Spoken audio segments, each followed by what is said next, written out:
네, 안녕하세요. 배구도사TV입니다. 현재 여자 배구 V리그는 2라운드가 끝나고 3라운드에 진입했습니다. 그 말은 곧 반환점이 얼마 남지 않았다는 것을 의미하겠죠. 보통 2라운드가 끝나면 대부분 본 배구의 윤곽이 나오게 됩니다. 지난 시즌 2라운드가 종료된 시점에서 순위가 흥국생명 1위, 현대건설 2위, 정관장이 3위였고 결국 본 배구도 이 세 팀이 진출했었죠. 일반적인 상황이라면 이 과거 지표들이 반영이 될 수 있겠지만 올 시즌은 다릅니다. 1위 도로공사를 제외하고 3위 GS부터 7위 정관장까지 승점은 8점 차에 불과합니다. 그렇기 때문에 아직 어떤 팀이 본배구가 유력하다고 이야기하기는 이릅니다. 다만 기본 전력과 리스크를 봤을 때 도공, 현대, GS가 유리해 보이는 건 사실입니다. 오늘은 어제 패배로 4연패를 하며 7개 구단 중 압도적으로 꼴찌를 하고 있는 정관장에 대해서 이야기를 해보려 합니다. 왜 정관장이 단독 꼴찌가 되었는지 면밀하게 원인을 찾아보고 그 중심에 서 있는 고이진 감독과 최서연 세터에 대한 문제점을 짚어보도록 하겠습니다. 콘텐츠를 만드는 중에 뉴스가 하나 떴는데 정관장이 인쿠씨를 아시아쿼터 대체자로 영입한다고 합니다. 아마도 수비형 아웃사이드 히터의 영입이 어려워져서 인쿠씨로 방향을 튼 것으로 보이는데요. 이 선택이 정관장에게도 인쿠씨에게도 서로 도움이 안 될 것 같은 예상이 드는 건 뭘까요? 정관장은 유망주들의 무덤이라고 불릴 정도로 선수들이 성장하지 못하는 특징을 가진 팀인데 한창 성장해야 하는 인쿠씨가 이선욱, 곽선욱, 전다빈의 전철을 밟지 않을까 우려스럽습니다. 게다가 지금 정관장은 공격수보다는 수비수가 필요한 상황인데 인쿠씨가 수비가 좋지 않은 선수라는 것은 배구 팬분들도 다 잘 아실 겁니다. 과연 인쿠씨가 잘할 수 있을까요? 퇴보하지 않았으면 좋겠네요. 요즘 경기력이 궁금해서 영상을 몇 개 찾아봤는데 여러분께 공유해드리도록 하겠습니다. 경기 영상 함께 보신 후에 본격적인 오늘의 주제를 다뤄보도록 하겠습니다. 자, 경기 지금 이 다르한 모글스 인쿠씨랑 타미라가 소속되어 있는 몽골리그 팀인데 지금 인쿠씨는 요 검정색 유니폼 6번 자리 후위 여기 머리 묶은 선수가 인쿠씨입니다. 자, 지금 터치아웃이 됐네요, 상대팀에. DMS 이렇게 약자로 돼 있는 팀이 다르한 모글스 인쿠씨의 소속팀입니다. 지금 반대편에 있네요. 여기에도 마찬가지로 후위 6번 자리에 있네요.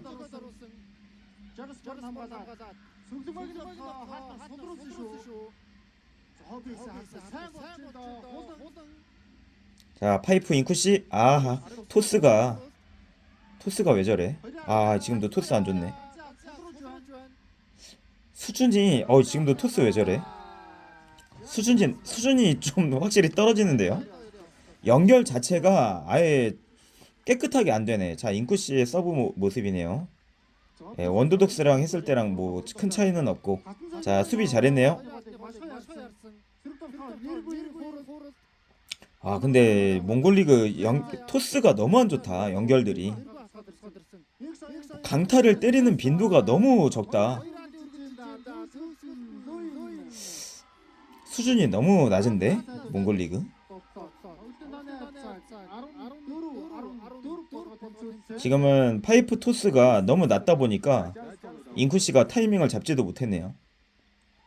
지금 인쿠씨 전이 올라왔죠. 블록 시도했는데. 자, 인쿠씨.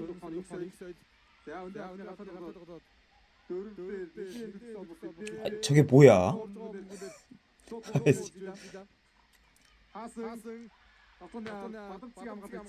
저 우리나라 실업보다도 경기력이 별로 좀 안 좋은데 몽골리그 지금도 연결이 너무 짧고 토스가 특히 토스가 진짜 안 좋다. 몽골리그 연결이 깨끗하게 되는 게 없네. 지금 인쿠씨 득점 성공했네요.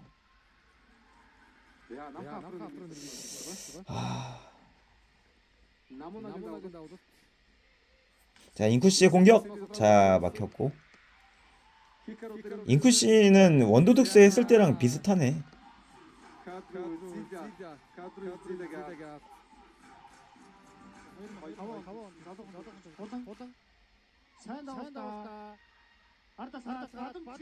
자, 후위 수비는 실패했네요. 본격적인 이야기에 앞서 구독, 좋아요, 댓글, 하이퍼 그리고 멤버십 슈퍼챗은 여자 배구 이야기를 만드는데 큰 힘이 되니 많은 응원 부탁드립니다. 현재 정관장은 4승 9패로 기업은행과 순위가 바뀌면서 꼴찌에 머물고 있습니다. 애초에 정관장이 이렇게 하위권에 갈 것이라고 예상한 사람은 거의 없었죠. 이런 처참한 순위를 만든 것은 염혜선과 위파이의 부상이 가장 큰 원인입니다. 원래 정관장은 기본기, 특히 수비가 좋은 팀은 아닙니다. 정관장의 팀 컬러는 높은 전위를 기반으로 한 공격 배구에 초점이 맞춰져 있죠. 작년 부키리치 메가의 쌍포에 의존하며 약한 수비력을 공격력으로 메꿔서 좋은 성적을 냈는데 그런 배구를 할 수 있었던 이유는 염혜선의 존재였습니다. 미드를 잘 쓰지는 못하지만 좌우로 찢어주는 토스가 우수한 염혜선 덕분에 메가와 부키리치의 공격을 살릴 수 있었죠. 특히 메가는 아시아 쿼터임에도 불구하고 공격 상위권을 끝까지 유지하며 최고의 선수로 평가받았습니다. 만약 염혜선의 백토스가 없었다면 메가가 그렇게 활약할 수 있었을까요? 불가능했을 것입니다. 그런 정관장의 오프시즌 염혜선 부상은 가장 뼈아픈 이탈이었고 그것에 대한 보완책으로 데려온 선수가 최서연입니다. 염혜선에서 최서연, 이것은 조금이 아니라 하늘과 땅 차이라고 해도 될 만큼 큰 차이입니다. 한봄고를 졸업하고 현대건설에 입단해 3시즌 동안 단 한 경기도 선발 출전하지 못했고 교체 출전마저 5경기도 못한 선수를 데리고 와서 세터 보강을 마무리한 정관장의 시작 자체가 큰 오판이었습니다. 게다가 백업으로 있던 김채나마저 컵대회에서 발목인대 파열로 빠지게 되면서 아무 보강도 하지 않았고 결국 최서연 선수를 주전으로 쓸 수밖에 없었죠. 최서연을 세 번째 세터로 생각한 것까지는 뭐라고 하고 싶지는 않습니다. 원래 세 번째 세터의 비중이 크지는 않으니까요. 그런데 문제는 고이진 감독의 기용과 선수에 대한 지도 방식이 완전히 불평등하고 편향적인 방식으로 몇 시즌째 이어지고 있다는 것입니다. 그리고 감정적인 경기 운영과 대처 역시 큰 문제가 되고 있습니다. 그런 예시를 대표적으로 보여준 지난 기업은행전 작전 타임을 한번 보시죠. 왼손 좋아요. 육서요. 뛰어줍니다. 달려가는데 막혔어요.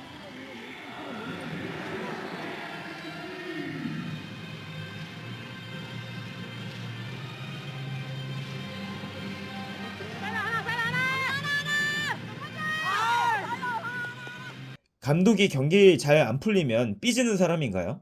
지더라도 선수들을 다독이고 이끌어서 최선을 다하는 모습을 보여야 하는데 저런 삐돌이 같은 모습이 진정 프로팀의 감독이라고 볼 수 있을지 모르겠습니다.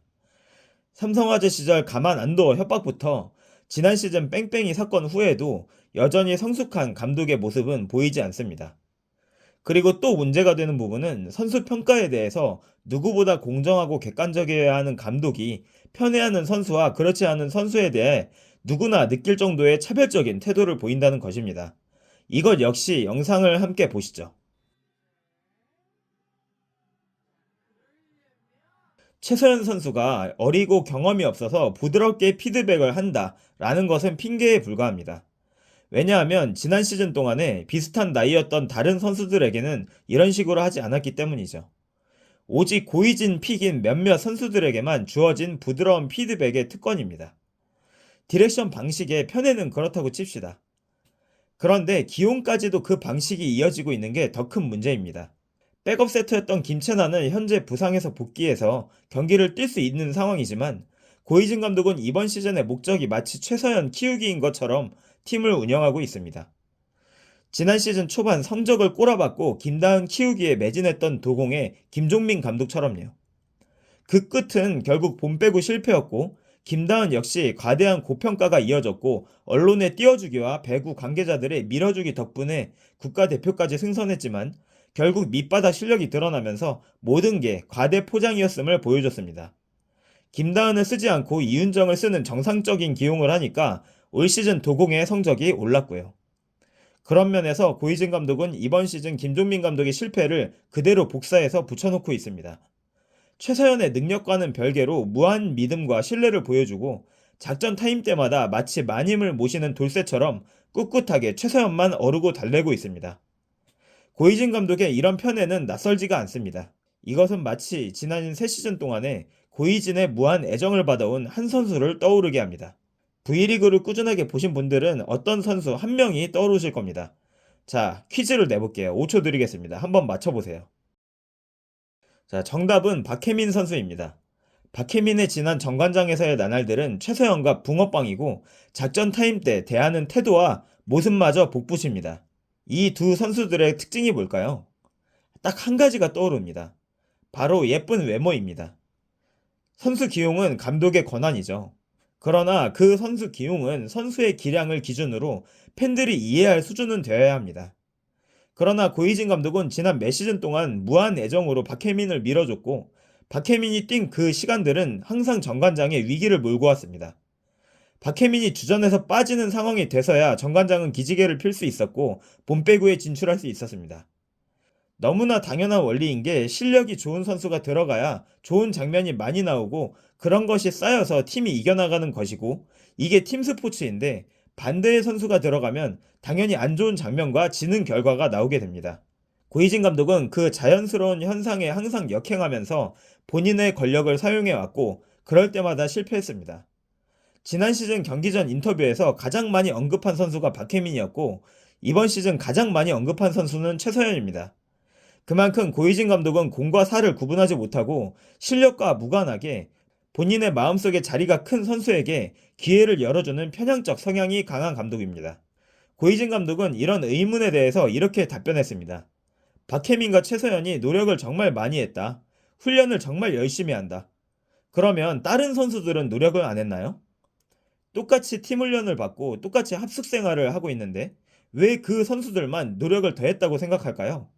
편향적인 기용으로 인해서 발생하는 문제는 팀 성적뿐만이 아닙니다. 이런 문제를 안고 경기를 계속하니까 당연히 경기에서 이기지 못하고 그 과정에서 다른 선수들도 피해를 보고 있습니다. 박혜민에게 준 3년간의 기여하는 대조적으로 단 한 번도 제대로 출전을 못했던 이선우는 현재 팬들에게 박혜민보다 리시브를 못하는 선수라는 낙인이 찍혀서 불공정한 평가를 받고 있습니다. 3년간 출전 기회를 열어줬던 선수와 3년간 닭장에서만 있었던 선수를 동등한 잣대로 말이죠. 현재 이선우의 리시브율은 15%, 박혜민은 25%인데 이 차이가 3년의 경험치를 먹인 보람이 느껴질 수준인지 모르겠습니다. 출전 기회를 못 받았음에도 불구하고 공격력에서는 5배 이상의 차이가 나는데요. 편애로 인해서 그간 기회를 뺏긴 선수들은 성장을 못했고 팬들의 평가도 가혹해졌지만 출전을 보장받는 고이진의 황태자는 실력은 그대로지만 팬들도 얻고 연봉도 얻었습니다. 편애로 기회를 빼앗겼던 선수가 이선우라면 편애로 실력을 빼앗기고 있는 선수는 올 시즌 자네트입니다. 이탈리아 1부 리그 출신으로 실바나 모마조차 경험하지 못한 커리어를 가진 이탈리아 선수 자네트는 현재 스윙폼이 완전히 망가지기 직전입니다. 이탈리아에서 뛰었을 때의 스파이크와 지금의 스파이크는 굉장히 큰 차이가 납니다. 영상을 한번 비교해서 보여드리겠습니다. 여기 부스토 팀, 여기 흰색의 7번, 여기 아포지 이 선수가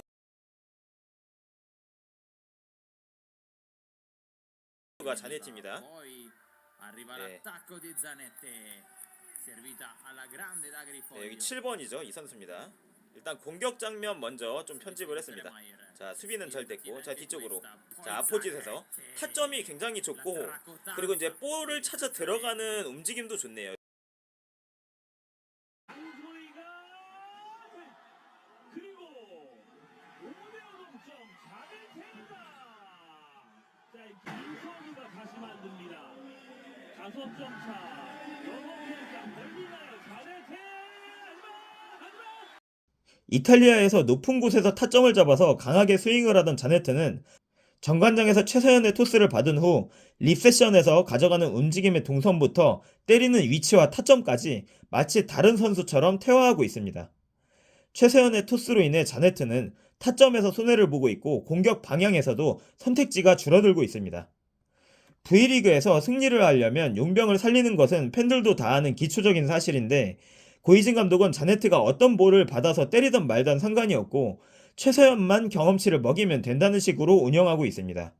그 대표적인 장면이 어제 경기에서도 나왔는데 이것도 작전 타임을 한번 보겠습니다. 급해지지 말고 연결 내가 얘기해 연결 다음 사람 준비 빨리빨리 해 기다리지 마그 다음에 연결하는 사람이 불안하면 공격하는 사람이 빨리 준비를 해야지 왜 좋은 공 기다리고 있냐 기다리지 마 하나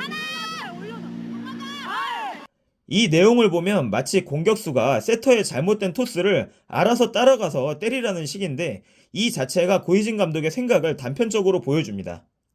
공격수가 볼을 따라다니면서 때릴 거면 세터가 도대체 왜 있는 걸까요? 마치 경기의 목적이 팀의 승리가 아니라 최서연의 성장에 맞춰져 있는 듯합니다. 작전 타임 때 고이진 감독의 워딩 대부분이 최서연에게 다른 선수들이 맞춰줘야 한다는 뉘앙스입니다. 최서연의 토스는 대부분 나이스이고 자네트의 움직임을 지적하는 비상식적인 행동도 이어졌습니다.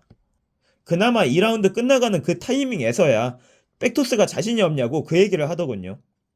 그걸 연습 때나 훈련 때 수없이 봤을 텐데 모를까요? 그냥 알아도 언젠가는 잘하는 날이 오겠지 기도 메타를 하는 걸까요? 당연히 후자일 것입니다. 말이 나온 김에 최서연의 토스를 한번 분석해 보겠습니다. 최서연의 토스는 우리나라 세터 모두를 대상으로 하더라도 토스 스피드가 가장 느리고 볼끝이 죽는 토스를 구사합니다. 정확성이 떨어지는 것은 경기당 토스 범실 1위라는 기록이 알려주고 있고, 토스의 평균적인 질 자체도 매우 안 좋습니다. 기본적으로 몸의 근력이 떨어지고 점프 토스를 하지 않으니 볼에 체중이 실리지 않고, 그러다 보니 볼끝이 살지 않아서 좌우로 뻗어 나가야 하는 토스는 매번 자이로 드롭처럼 뚝뚝 떨어집니다. 그래서 거리도 대부분 짧은 것이죠. 사이드 공격수들은 매번 가운데로 잘라 들어오거나 볼을 쫓아가서 때려야 합니다. 이것은 하루아침에 나아질 수가 없는 부분입니다. 하루 만에 근육량이 늘 수도 없고, 하루 만에 정확도가 올라갈 수도 없고, 하루 만에 점프 토스를 장착할 수도 없습니다. 몇 경기의 경험치로 늘릴 수 없는 불가능한 영역이라는 거죠. 그럼에도 불구하고 뭐 때문에 이렇게 무한으로 밀어주는 건지는 고이진 감독 본인만 알겠죠. 저는 개인적으로 최서연 선수가 잘하기를 바랍니다. 왜냐하면 스타성이 있는 선수는 실력만 갖춰지면 많은 팬들을 유입시키고 여자 배구 발전에 큰 도움이 되기 때문이죠. 그러나 최서연 선수에게도, 최서연을 응원하고 싶은 많은 사람들에게도 이런 기용 방식은 바람직하지 않습니다. 과대한 기대와 기회는 결국에 더 빠른 실력 탄로가 나고 역풍이 부는 것이 순리이기 때문이죠. 정관장이 나아지기 위해서는 결국 고이진 감독이 생각을 바꿔야 합니다. 할 수 있는 선에서는 최대한 다양하게 시도해보고 객관적인 판단과 평가로 선수를 기용해야 합니다. 그런 면에서 염혜선이 복귀하기 전까지 세터는 최서연에게 기회를 몰아줄 것이 아니라 김채나에게도 동등한 수준으로 출전 시간을 줘야 하고, 아시아 쿼터 위파에도 3라운드 복귀가 불가능하다면 빠르게 교체해야 합니다. 정관장은 높이가 좋은 팀이죠. 그럼 그 높이의 장점을 살린 배구를 해야 합니다. 하이볼 상황을 많이 만들어내야 하고, 상대 역시 하이볼을 해야만 하는 상황으로 유도해야 합니다. 그러려면 공격적으로 토스의 높이와 힘이 필요하고, 수비적으로 강한 서브와 오픈에 대비한 블로킹 디테일이 필요하겠죠. 지금 정관장의 순위는 꼴찌지만 세터 문제와 아웃사이드 히터 한자리 문제를 해결하고 지금의 고이진 같은 운영을 하지 않는다면 탈꼴찌는 충분히 가능합니다.